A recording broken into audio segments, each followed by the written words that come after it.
अर्थ श्री दुर्गा सप्तशती 13वां अध्याय।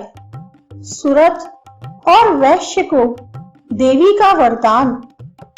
ध्यान। जो उदय काल के सूर्य मंडल की सी कांति धारण करने वाली है, जिनके 4 भुजाएं और 3 नेत्र हैं, तथा जो अपने हाथों में पाश, अंकुश, वर एवं अभय की मुद्रा धारण किए रहती हैं, उन शिवा देवी का मैं ध्यान करती हूँ। ऋषि कहते हैं, राजन, इस प्रकार मैंने तुमसे देवी के उत्तम महात्म्य का वर्णन किया, जो इस जगत को धारण करती हैं। उन देवी का ऐसा ही प्रभाव है। वे ही विद्या उत्पन्न करती हैं।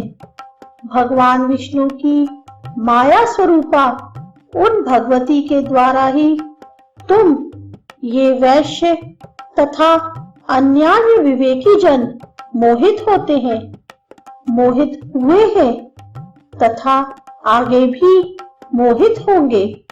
महाराज, तुम उन्हीं परमेश्वरी की शरण में जाओ। आराधना करने पर वे ही मनुष्यों को भोग, स्वर्ग तथा मोक्ष प्रदान करती हैं। मार्कंडेय जी कहते हैं, कौष्टुकी जी मेधा मुनि के ये वचन सुनकर राजा सुरथ ने उत्तम व्रत का पालन करने वाले उन महाभाग महर्षि को प्रणाम किया। वे अत्यंत ममता और राज्य परहन से बहुत खिन्न हो चुके थे। महामुनि इसलिए विरक्त होकर वे राजा तथा वैश्य तत्काल तपस्या को चले गए और वे जगदम्बा के दर्शन के लिए नदी के तट पर रहकर तपस्या करने लगे। वे वैश्य उत्तम देवी सूक्त का जप करते हुए तपस्या में प्रवृत्त हुए। वे दोनों नदी के तट पर देवी की मिट्टी की मूर्ति बनाकर पुष्प, धूप और हवन आदि के द्वारा उनकी आराधना करने लगे। उन्होंने पहले तो आहार को धीरे धीरे कम किया, फिर बिल्कुल निराहार रहकर देवी में ही मन लगाए एकाग्रता पूर्वक उनका चिंतन आरंभ किया।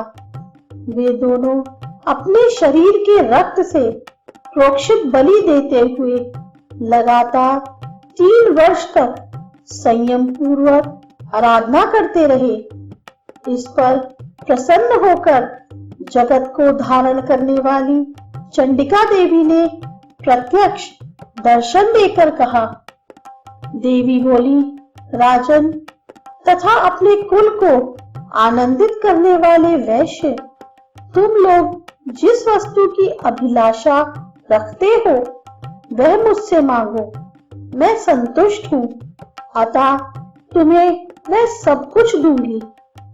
मार्कंडेय जी कहते हैं, तब राजा ने दूसरे जन्म में नष्ट न होने वाला राज्य मांगा तथा इस जन्म में भी शत्रुओं की सेना को बलपूर्वक नष्ट करके पुनः अपना राज्य प्राप्त कर लेने का वरदान मांगा। वैश्य का चित्त संसार की ओर से खिन्न एवं विरक्त हो चुका था और वे बड़े बुद्धिमान थे, अतः उस समय उन्होंने तो ममता और अहंता रूप आसक्ति का नाश करने वाला ज्ञान मांगा। देवी बोली, राजन, तुम थोड़े ही दिनों में शत्रुओं को मारकर अपना राज्य प्राप्त कर लोगे। अब वहां तुम्हारा राज्य स्थिर रहेगा। फिर मृत्यु के पश्चात तुम भगवान विवस्वान के अंश से जन्म लेकर इस पृथ्वी पर सावर्णिक मनु के नाम से विख्यात होगे। वैश्वर्य, तुमने भी जिस वर को मुझसे प्राप्त करने की इच्छा की है उसे देती हूँ। तुम मोक्ष के लिए ज्ञान प्राप्त होगा। मार्कंडेय जी कहते हैं, इस प्रकार उन दोनों को मनोवांछित वरदान देकर तथा उनके द्वारा भक्ति पूर्वक अपनी स्तुति सुनकर देवी अंबिका तत्काल अंतर्धान हो गई। इस तरह देवी से वरदान पाकर क्षत्रियों में श्रेष्ठ सुरथ सूर्य से जन्म ले सावर्णी नामक मनु होंगे।